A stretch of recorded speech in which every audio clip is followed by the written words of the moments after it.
Madhava Kunja Bihari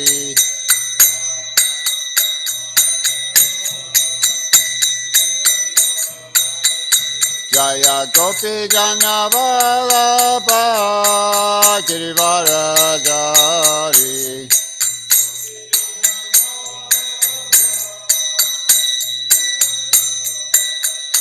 Jaya Gopi Jana Vallabha Girivaradari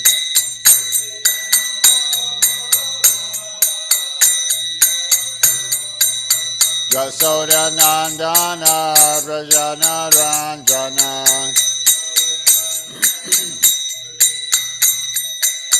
Yasoda Nandana Brajana Ranjana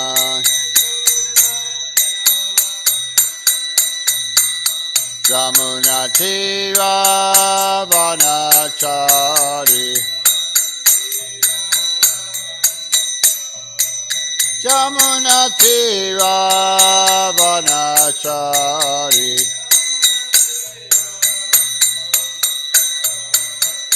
Jaya Radha Madhava Kunja Bihari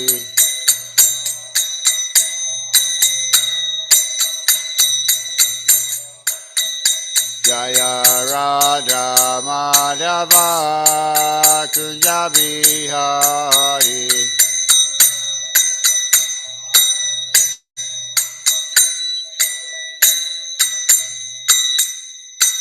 Om Namo Bhagavate Vasudevaya Om Namo Bhagavate Vasudevaya Om Namo Bhagavate Vasudevaya. So we're reading third canto Srimad Bhagavatam, chapter 1, text 33.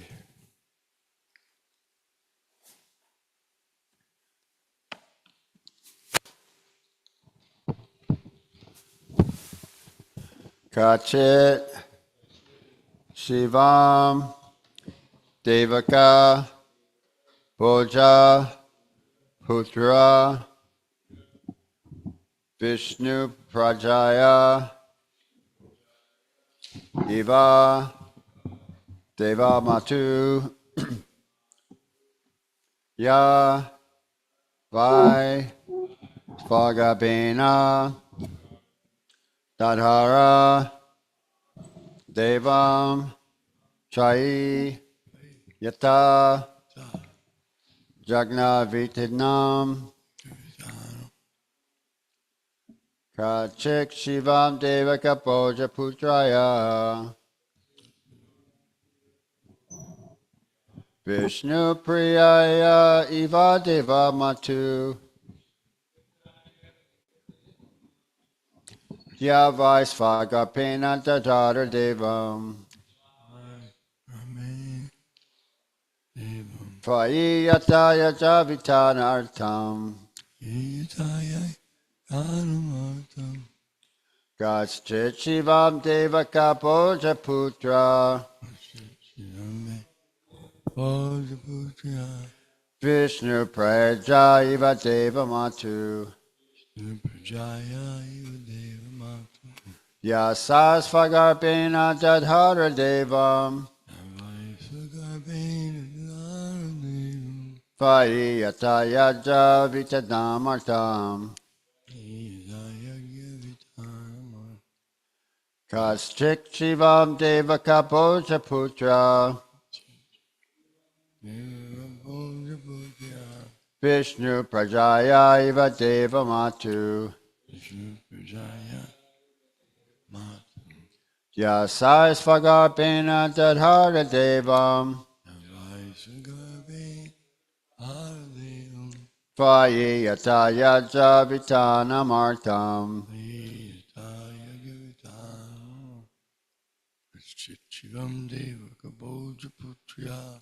Kachik Shivam Devaka Bhoja Putra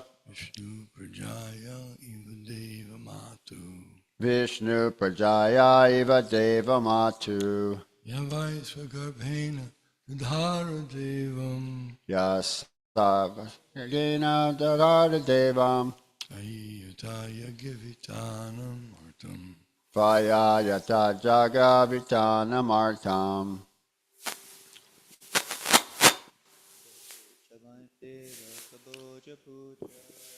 Kachichivam Deva Kapoja Putra Vishnu Prajaya Iva Deva Matu Yes Hare Devam Vayi Yata Jagavitanam Artam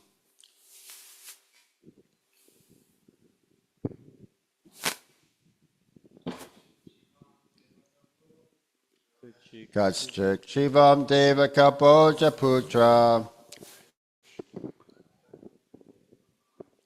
Vishnu Prajaya Eva Deva Matu Yavaisvagarbena Dadhara Devam Svahi Yata Jagavitanam Artam Shivam Deva Kabaja Purya Kachik Shivam Deva Kapoja Putra Vishnu Priya Eva Deva Mataha Vishnu Prajaya Eva Deva Matu Yavai Swagarbena Dadara Devam Yavaisvagarbena Dadhara Devam Trayi Yata Yagya Vintanam Artam Svahi Yata Jagavitanam Artam. So everyone chanted? So we'll chant word by word synonyms. Gotchit, weather. Shivam, everything well. Devika Bojaputra, of the daughter of King Devika Boja. Vishnu Prajaya, of she who gave birth to the personality of Godhead. Eva, like that of Deva Matu, of the mother of the demigods, Aditi.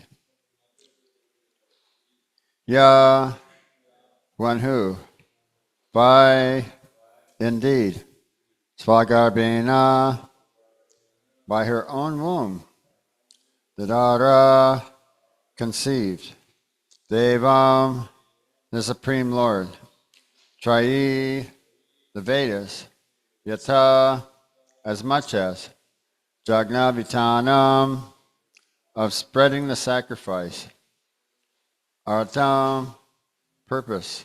Translation and purport by His Divine Grace, A.C. Bhaktivedanta Swami Srila Prabhupada. As the Vedas are the reservoir of sacrificial purposes, so the daughter of King Devika Boja conceived the Supreme Personality of Godhead in her womb, as did the mother of the demigods. Is she, Devaki, doing well? The Vedas are full of transcendental knowledge and spiritual values, and thus Devaki, the mother of Lord Krishna, conceived the Lord in her womb as the personified meaning of the Vedas. There is no difference between the Vedas and the Lord. The Vedas aim at the understanding of the Lord, and the Lord is the Vedas personified. Devaki is compared to the meaningful Vedas, and the Lord to their purpose personified. So this is really nice. There's some lectures that I listened to. So here Prabhupada's talking about Krishna. He's also the Vedas, and he's the purpose of the Vedas to be known by the Vedas. And what it says, he's the goal and the means. So we probably heard this a lot before too. The goal and the means to experience the love of Godhead and to engage in devotional service with purified senses is by engaging in devotional service with purified senses and chanting and hearing about Krishna. So that's the goal and the means. Prabhupada is saying, even if you do not understand the language of the mantra, or you do not understand the subject matter, so just go on hearing. At least you will be pious. So it's a win-win situation. You don't really have anything to lose. You can actually be pious. And then when you're pious, then you can understand the subject matter. So then, Krishna says in Bhagavad Gita, Sarveshta is Vedakrit Svashtaham, that I am to be known by all of the Vedas. So that's the purpose of the Vedas. So now they are also comparing David is giving birth to the Supreme Personality of Godhead, just as Jagor Nitai Kijai. Just as DT, whoever we were reading, DT and the DT. So there's the mother of the demigods and the mother of the demons. So apparently, what is it? It's DT, who's the mother of the demigods, right? And DT, she's the mother of the demons, the Asuras. So that's going to be coming up when we're reading about Lord Varaha. Is Kashyapa Muni is their husband, two co-wives. And so, yeah, that's the importance of engaging in the proper service in the proper way at the proper time in the proper hour, because that's why DT gave birth to the demons, right? So we'll be getting to that part. But then they're talking about how Krishna has there's 6 qualities, and he has them all in full, unlimitedly. So, and Prabhupada even says like this too in like Krishna book. You can see someone that is famous, right? So he was mentioning someone who's famous. Everybody would want to come and see that person. He mentioned Mother Teresa. He mentioned Bill Gates. He mentioned Paul McCartney, right? You'd want to come and see this person because they're famous, right? And they may have some wealth too. They might have some knowledge, but they're very famous, right?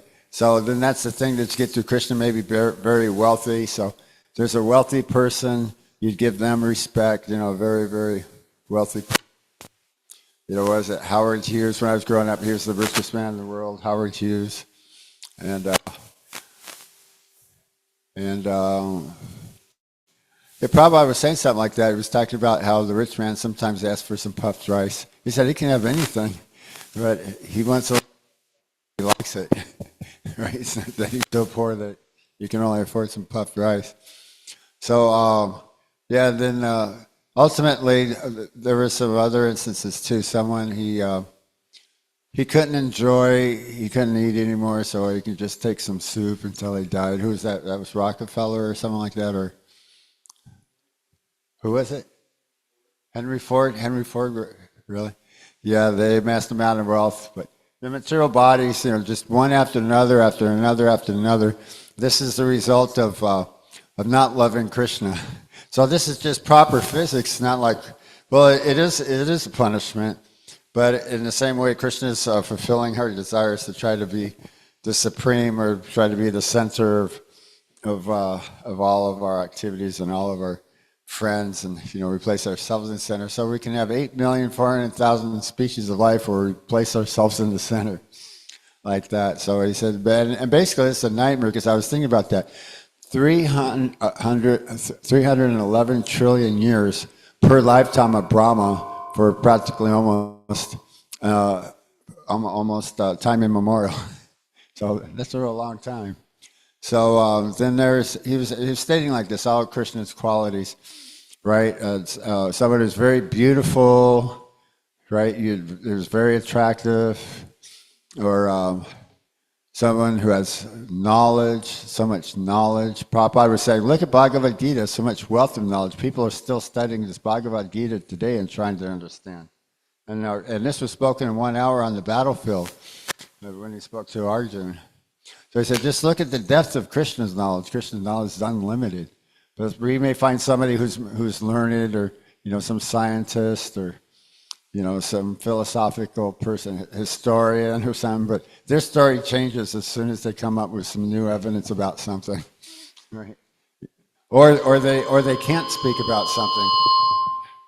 Otherwise, they'll be blacklisted, right? Certainly, there was something called Forbidden Archaeology, and it's a devotee website, Sadhanaputa, and who is the other Ishkan scientist? He was in Los Angeles.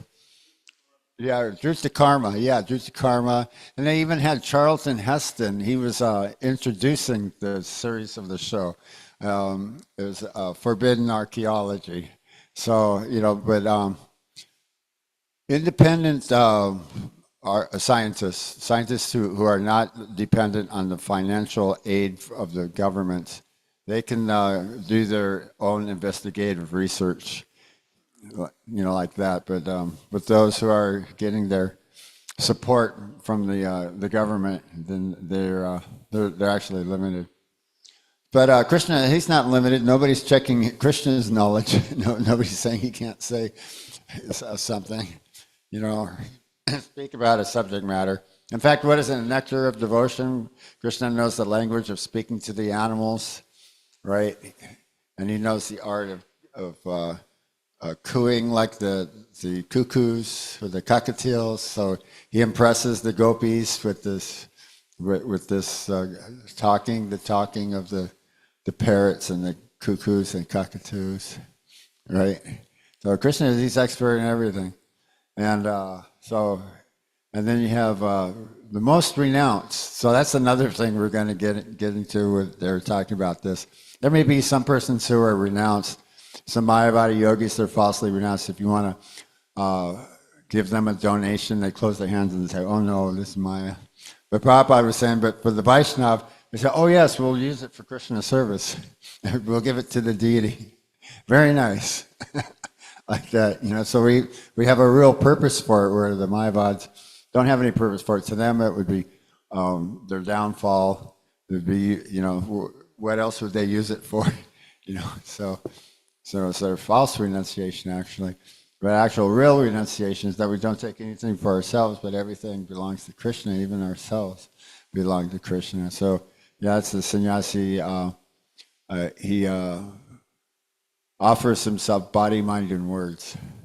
Soul, all of our soul, like that. And then, so let's see, is there some other wealth? Oh, Rockefeller. Yeah, that was Rockefeller. Yeah, okay. Yeah, that's fine. Very wealthy persons. After there's so many times in the Srimad Bhagavatam, it's explained how there's unlimited bubbles in the ocean. Basically, this analogy is given a couple times. One of them is that the names and forms in the material world are coming like the waves of the ocean, and all the bubbles and foam, and then they just disappear. They pop and disappear.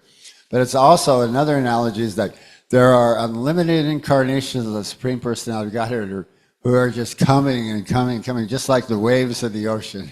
Like that. Now these bubbles, they don't pop and disintegrate and go away. They're not the temporary names and forms of the material world, like that. And so, let's see. Did I mention there's six qualities? So I mentioned fame, wealth, beauty, knowledge, renunciation. So where am I? I'm still missing another one. Strength, yeah. Nobody can surpass Krishna in his strength. Yeah, even as he appeared as an infant, he tried to kick and he missed, and he basically just only touched the wheel of the cart, and the cart burst into pieces. And it was inhabited by a ghost. It was a cart demon. So he in this way he killed the cart demon. But yeah, he kind of missed. and then even that, the infants at very tender, early age, very, very small feet, very, very small toes, little tiny little toenails and fingernails. They're very delicate, very small, like that. So here's Krishna, the personality of Godhead in this form, right? So nobody can. Then when he killed Kamsa, he just killed Kamsa really easy. After he killed 2 big giant wrestlers and 2 big giant elephants, and he jumped out there and killed Kamsa. Or they were saying, oh, Krishna must be tired. He's been holding Govardhan Hill all day and night for 7 days. Maybe he's hungry, maybe a little thirsty. Or he tried to shift the weight onto all the gopas and the gopis and the inhabitants of Vrindavan. And it's like, oh, this is it's too much of a burden. This is impossible. We can't try to hold this up like that. But it's Krishna himself who was holding it up the whole time. Like that, and like what was that one cowherd boy friend of Krishna? He was challenging Krishna in this way, in a loving, friendly mood. He was a Brahmana, and Krishna is in the role of a Vaishya. So he says, oh, I ranked you because I'm a Brahmana. He said, no, it's actually I who held up Govardhan Hill, not you. Yeah, so that's an intimate, loving relationship. So that's another thing they're talking about. Is like, why did Krishna expand himself in unlimited living entities and jiva atmas? Why are all the jiva atmas, living entities, expanding from Krishna? And so he was saying basically it was Krishna's own internal potency, right? It's for his pleasure. So that each individual entity, like I knew this, that each jiva is attracted to a specific, unique quality of Krishna, right? So Krishna, he's manifesting all the jiva atmas with a unique quality that Krishna engages with this jiva atma in this specific mood, according to this quality that's attracted to both Krishna and the living entity. Like that. And there's unlimited living entities everywhere. There's living entities. So you're saying, why is this going on? So, why are we in the material world? So those souls that don't want to love Krishna, that want to replace themselves with Krishna, somehow or other, we came into material consciousness, and there's no room for material consciousness or material false ego in the spiritual world. So but Krishna, he says that he declared boldly that my devotee never perishes. And he also says, for one who returns to that abode of mine is not illuminated by sun, moon, or electricity, he never again returns to this temporary material world full of miseries.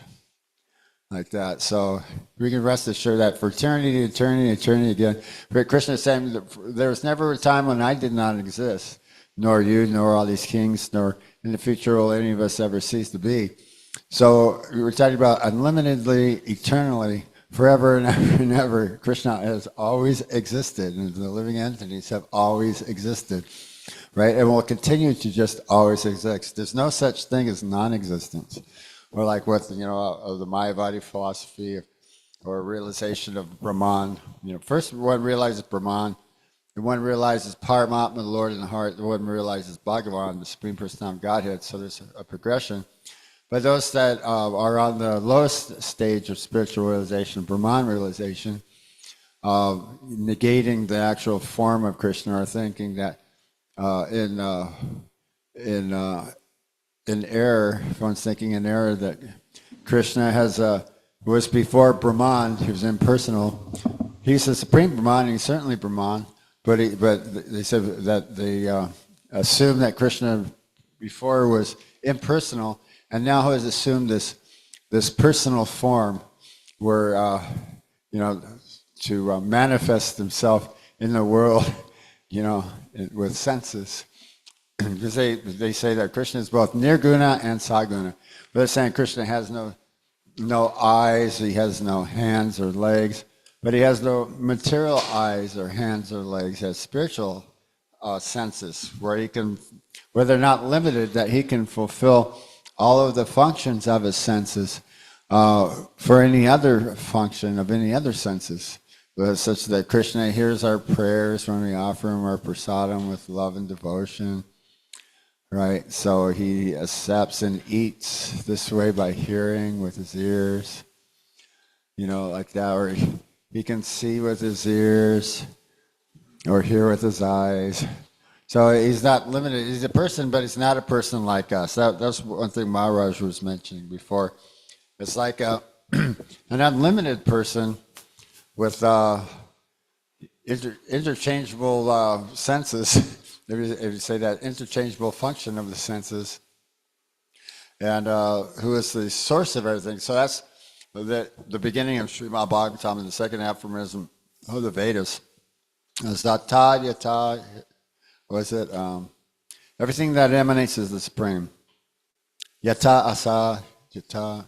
I guess I have to look that up again, because I know Aham Brahma, Ato Brahma Gyanasa, Yata, Yato, Yeah, it's the first verse of Srimad Bhagavatam. Also, it's the second aphorism of the Vedas. Gaur Nitai Ki Jai. Is that now Prabhupada was saying that the Vedas are for the human beings, not for the animals. So Ato Brahma Gyanasa is, now is the time to inquire as to what is Brahman. So now that we have assumed this human form of life, this is the time now. This is our window of opportunity, right? Otherwise, we're going to lose it because it's a rare, valuable form. And with the accumulated intelligence, where we can understand what is the Supreme, or we can understand just exactly what is Brahman. Krishna, he's certainly Brahman. He's Par Brahman, the Supreme Brahman. The living entity is certainly Brahman. That doesn't mean he's impersonal. It just means that he's a spiritual part parcel of Krishna. So that's what we're talking about, Sat, Chit, Ananda. So you come into the material world, you lose all that. You lose the eternity, knowledge, and bliss. You become Asat, right? Or the, let's see, eternity, knowledge, and bliss. Right, whoops, Ananda Maya. So he had another term for that, like Nirananda, or something like that. The opposite of Ananda, ignorance, right? You know, like that. Ignorance is also the opposite of knowledge. So instead of knowledge, you have avidya. What's that? Vidya and avidya. So this is what he was talking about, become the asat, associating with the asat. That's what Prabhupada was saying in his class. He said, don't associate with the asat, the temporary material world, but associate with the sat, with the Supreme Personality of Godhead. Like that, engage in devotional service. You know, don't lose your position, you know, as a devotee in devotional service. You know, this valuable human form of life. There's no guarantees what your next life can be. Like that. So then he was talking about how all things emanate from the Supreme. So he was saying that, you know, how Krishna is the cause of all causes. He was saying that one woman, she was born from her mother, and she was born from her mother, and she was born from her mother. So if you keep going back like that, this woman was born from another woman, another woman, another woman. So you keep going back. And you go back far enough, you'll come back to Krishna, the supreme cause of all causes. Like that. So he's responsible for all of the existence. No such thing as non-existence. And Krishna, he's above all the chief controllers of all of the universes. So all of the universes, they all have their demigod controllers. They all have Brahmas and Shivas. And they're demigods in charge of the rain. It's Indra. So they all have their Indras and Varunas and Chandras and Surya, Vivishwans. But Krishna, he is above all of them. In fact, he's stating that actually all of the benedictions that one actually gets, the benefits from worshiping the demigods, is bestowed upon by me alone, what Krishna says. Krishna is empowering the demigods to fulfill their function and also give awards and benefits. But in the age of Kali Yuga, like what we're experiencing now, what we'll be reading about in Srimad Bhagavatam, it was Prithu Maharaj tried to kill the earth in the form of a cow by the name of Bhumi because she wasn't performing her duty, right? And then we'll read about other things too. The reason why we have wars, you know, it's animal killing, but it's also rampant sense gratification and sinful activities, eating meat. And so, yeah, that's one thing that Jayadvaita Swami was writing about and speaking about one time. It was in the Back to Godhead magazine, too, saying there's mad cow disease, so we're vegetarians, we're not eating meat, so we're escaping this mad cow disease, or they have these poultry diseases, poultry recall. They have to destroy all of their turkeys and chickens and ducks and stuff. You know, so we can... be benefited by not being exposed to this mad cow disease. It was poisonous. I think it was making people sick or killing people if you ate that or something. Or engaging in illicit sex. You're not You're not exposed to the risk of being exposed to STDs, venereal diseases. So there's another great benefit there too. So we're just simply happy, not suffering in the material world, and so I think that's pretty much what we're kind of speaking about. We're talking about Abhideya, and Abhideya. There were some advanced concepts. I listened to a couple of classes on this. So yeah. Oh yeah, and that was another part that he's bringing up. Okay, who's speaking now? Okay, this is for Dura. He's inquiring from Uddhava about the welfare of the Bodhi dynasty. As the welfare of his uncles and his nephews, like that. So Krishna is his nephew, his brothers. Let's see, Vidura. So yeah, so Vidura's brothers were Dhritarashtra and Pandu, right? And so it's a relationship with Vasudeva, right?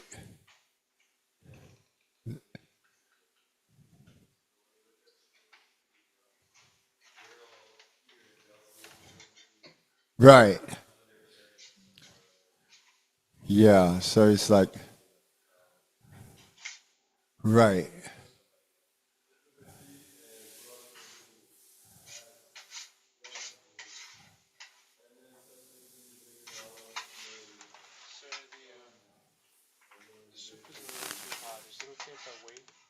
Okay. Yeah. So there's, yeah, analogical table. That was one of the aspects of Srimad Bhagavatam. Let's see, there's, what was it, 10 aspects of Srimad Bhagavatam, or 7 aspects of Srimad Bhagavatam. One of them was to understand the genealogical table of the demigods, genealogical table.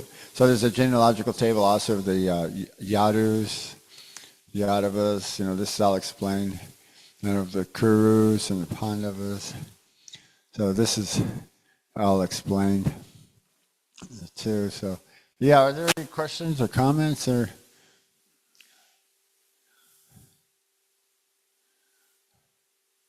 Yeah, were you here when we were talking about how there were 7? I think, what is it? 7 aspects of Srimad Bhagavatam we should know.